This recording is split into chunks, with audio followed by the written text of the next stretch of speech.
మంది విద్యార్థులకు లాభం చేకూర్చడం జరిగింది. పరిపాలనా పారదర్శకతను, మెగా పేరెంట్ టీచర్ సమావేశాలు, పాఠశాల స్టార్ రేటింగ్ వ్యవస్థ, సమాజ భాగస్వామ్యం ద్వారా బలోపేతం చేశాం. అనేక సంవత్సరాలుగా వేలాది ఉపాధ్యాయ పోస్టులు ఖాళీగా ఉండేవి. మెగా డిఎస్సి 25 ద్వారా నోటిఫై చేసిన 16,347 పోస్టుల్లో 15,941 ఉపాధ్యాయ పోస్టులను విజయవంతంగా భర్తీ చేశాం.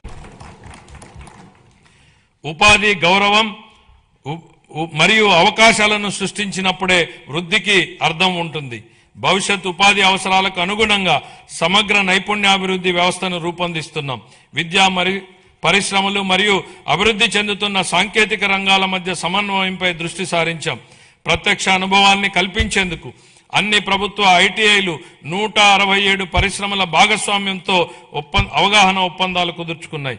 ఈ ఆర్థిక సంవత్సరంలో 9,188 మంది శిక్షణార్థులు పరిశ్రమల్లో ప్రత్యక్ష శిక్షణ పొందగా ప్రభుత్వ ఐటీఐ విద్యార్థుల్లో 98% మందికి నియామకాలు లేదా అప్రెంటిస్ అవకాశాలు పొందారు. 26-27 ఆర్థిక సంవత్సరానికి నేను ఈ క్రింది విధంగా కేటాయింపులను ప్రతిపాదిస్తున్నాను. పాఠశాల విద్యాశాఖకు 32,308 కోట్ల రూపాయలు, అందులో ప్రజా పాఠశాలల మౌలిక వసతుల సమగ్రాభివృద్ధికి 1,500 కోట్లు, ఉన్నత విద్యాశాఖకు 2,567 కోట్లు, నైపుణ్యాభివృద్ధి మరియు శిక్షణ శాఖకు 1,232 కోట్లు. పంచాయతీరాజ్ మరియు గ్రామీణాభివృద్ధి గౌరవ ఉప ముఖ్యమంత్రి శ్రీ కె పవన్ కళ్యాణ్ గారి నాయకత్వంలో ఆంధ్రప్రదేశ్ గ్రామీణ ముఖ చిత్రం రూపాంతరం చెందుతోంది. 25-26 ఆర్థిక సంవత్సరంలో 3.44 లక్షల మంది ఎన్నికైన ప్రజాప్రతినిధులు మరియు కార్యనిర్వాహకులకు శిక్షణ ఇవ్వడం ద్వారా ఆంధ్రప్రదేశ్ దేశవ్యాప్తంగా ప్రథమ స్థానాన్ని సాధించింది. ఆగస్టు 15, 2019 నుండి 24-25 వరకు అమల్లో ఉన్న జల్ జీవన్ మిషన్ కింద గత ప్రభుత్వం మొత్తం 26,824 కోట్ల రూపాయల ప్రాజెక్టు వ్యయంలో కేంద్ర భాగస్వామ్యం లభించిన నిధుల్లో కేవలం 2,255 కోట్లను మాత్రమే వినియోగించింది.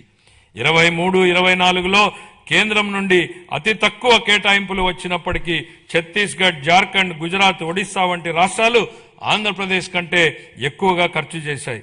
మా ప్రభుత్వం ఈ పథకాన్ని పునరుద్ధరించేందుకు ముందడుగు వేసింది. మా విజ్ఞప్తిని స్వీకరించి పథకం గడువుని 28 వరకు పొడిగించిన భారత ప్రభుత్వానికి మా కృతజ్ఞతలు.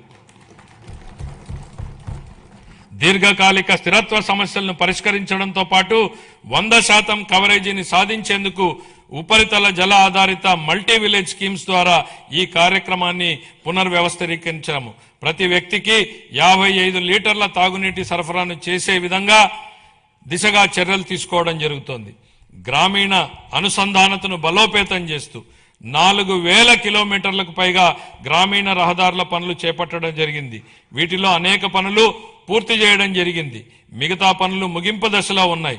దీని ద్వారా దూర ప్రాంతమైనటువంటి గ్రామాలలో మార్కెట్ ప్రాప్తి, ఆదాయ వృద్ధి మరియు ఆర్థిక స్థిరత్వం మెరుగుపడుతోంది. శాస్కీ కింద 2,123 కోట్లను కేటాయించడం జరిగింది.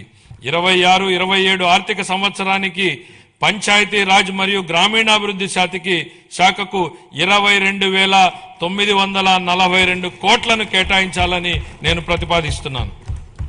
పర్యావరణం, అటవీ, విజ్ఞాన శాస్త్రం, సాంకేతిక శాఖ 2019-20 మధ్యకాలంలో పరిపాలనా వైఫల్యాల కారణంగా ఎర్రచందనం అక్రమ రవాణా, అక్రమ గనుల తవ్వకం, అటవీ భూముల ఆక్రమణ వంటి ఘటనలు చోటు చేసుకున్నాయి.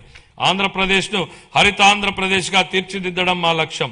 2030 నాటికి 37% మరియు 47 నాటికి 50% పచ్చదనం సాధించే దిశగా అటవీ సంపదను స్థిరంగా నిర్వహించడం, ఎడారీకరణను ఎదుర్కోవడం వంటి చర్యలను అమలు చేస్తాం. వ్యూహాత్మక పర్యావరణ రక్షణ వలయంగా green cover wall of Andhra Pradesh ను అమలు చేయనున్నాం. 26-27 ఆర్థిక సంవత్సరానికి పర్యావరణం, అటవీ, విజ్ఞాన శాస్త్రం, సాంకేతిక శాఖకు 714 కోట్ల రూపాయలను కేటాయించాలని నేను ప్రతిపాదిస్తున్నాను. పట్టణాభివృద్ధి అమృత్ 2.0